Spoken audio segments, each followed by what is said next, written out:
Hi, I'm Amy. Welcome to the kitchen at the Blue OK. Today we're making raw chocolate fudge.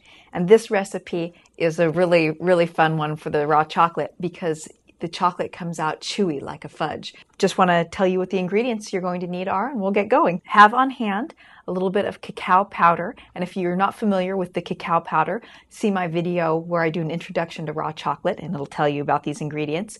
You're going to need about 3/4 of a cup of sweetener. You can use agave nectar or maple syrup or honey. In this recipe I use a combination of half agave and half maple syrup. I like the way that makes the consistency of the fudge come out.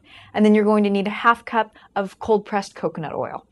And then just a pinch of sea salt, and I'm using walnuts today in my fudge, but you could use any nut that you like or have a plain fudge. You could use almonds, pecans, they're always nice. Even hazelnut is great in the fudge, but I prefer the classic taste of walnuts in this fudge. So what we're going to do is add our liquids to the blender. That's just the best way to get your blender spinning and get the ingredients to begin to incorporate. So you're going to pour those right into your blender.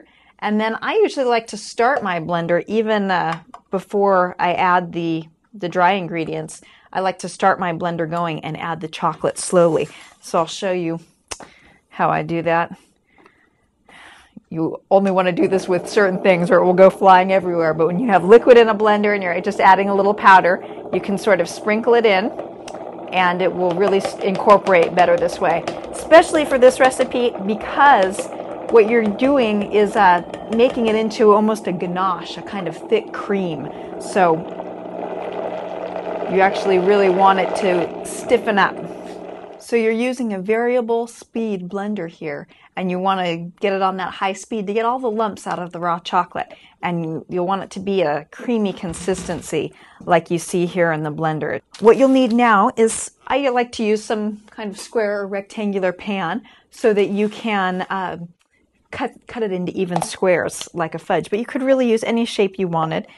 And you're just going to use a spatula. I line it with wax paper or parchment paper so that you can pull it out of this shape easily. If you don't do that, it will stick to the sides of whichever container you use, which is fine. It'll just won't come out in the same neat squares. But if you didn't have this kind of paper on hand, you could certainly eat it right out of the container. It just wouldn't cut quite as evenly. So you're going to spread your fudge in there, and then I like to add the nuts right in and mix them in. It gets so thick in the blender, it's actually hard to get the nuts evenly blended in there. So I just like to do it right in my pan, mix some walnuts in there, and get that I kind of fold the fudge over the walnuts and make sure that every bite has a few chunks of walnuts in it. And it just looks so beautiful when you cut this because you get the dark chocolate with the light color of the walnuts kind of cut into pieces in your fudge. It's really pleasing to the eye. And then I have a finer chopping of walnuts here that I like to sprinkle right on the top. And whenever I make chocolate, I like to signify to whoever I'm going to serve it to that there's something in it so that they're prepared to bite into a nut or if it's a mint or cream filling. I just like people to know that there's going to be something inside. So whenever I have nuts inside a chocolate, I almost always put some kind of signifier on top to let you know what's in it. That's just my personal preference. So I have a little bit of sprinkled walnuts on the top. And we're going to put this in the refrigerator, let it set for about an hour or two, and we'll come back and I'll show you how to pop it out of this plate, cut it into squares, and serve your raw chocolate fudge. See you in a few. Hello, we're back, and I've taken the fudge out of the refrigerator. It's set up nicely, and you should be able to just lift your fudge mixture right out of the pan that you molded it into. I used that square plate, but you can also use a bread pan. They work just fine. So you're going to press the edges down. It might stick to it a little bit.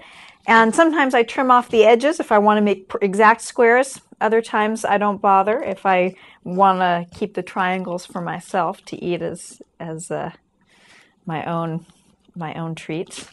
Oftentimes when I make chocolate, the benefits of the ones that don't come out of the molds just right or aren't cut exactly evenly or straight is that they become my dessert. So I keep those pieces for myself. So I do always try to make some imperfect.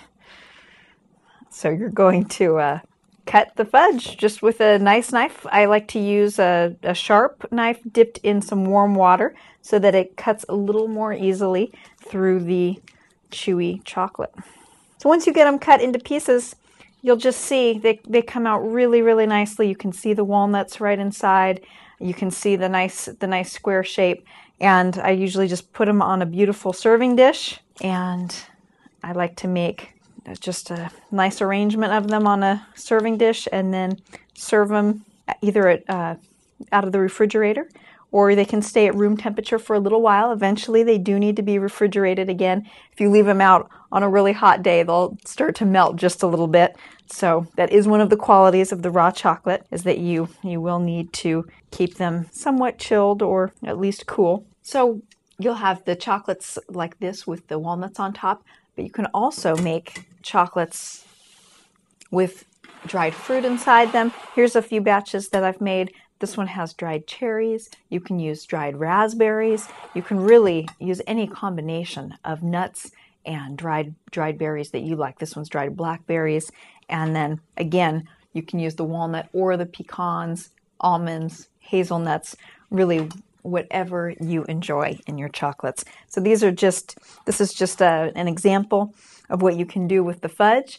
And I hope that you enjoy this recipe as much as I do. I hope you enjoy making these chocolates and making this recipe your own, finding out what your favorite combination of flavors is. If you have any comments or questions, you can leave them for me here on the website. And enjoy. Bon appetit.